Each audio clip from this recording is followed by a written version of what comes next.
తిరుపతి జిల్లాలో టీడీపీ నాయకుల భూ కబ్జాను నిరసిస్తూ గిరిజనులు నిరాహార దీక్షకు దిగారు. చంద్రగిరి తహసీల్దార్ కార్యాలయం ముందు కొంగరవారిపల్లె పంచాయతీకి చెందిన గిరిజన కుటుంబాలు నిరాహార దీక్ష చేపట్టాయి.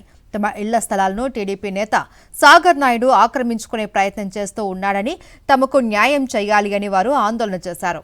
15 ఏళ్ల క్రితం టీడీపీ నాయకులే తమతో డబ్బులు తీసుకుని ఇప్పించిన ఇళ్లను ఇప్పుడు అదే పార్టీకి చెందిన వారే కబ్జా చేయాలి అని చూడడం అన్యాయమని, తమకు శ్మశానానికి కూడా దారి లేకుండా చేశారు అని వారు వాపోయారు.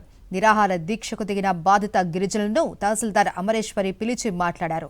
తమ సమస్య పరిష్కారానికి తహసీల్దార్ హామీ ఇచ్చారు అని గిరిజనులు తెలిపారు.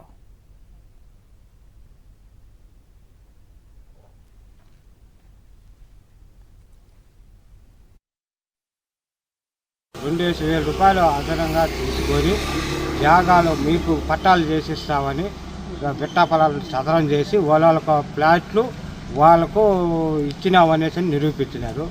15 ఏళ్ళ తర్వాత జరిగిన కథ. ఇప్పుడు మేము మాకు స్తోమత లేక చిన్న వెహికల్ షెడ్ వేసుకొని ఉంటే అది కబ్జా చేసినారు మీరు అని మమ్మల్ని అబ్జెక్షన్ చేసి ఎలగొట్టాలనేసి ప్రయత్నం చేస్తున్నారు.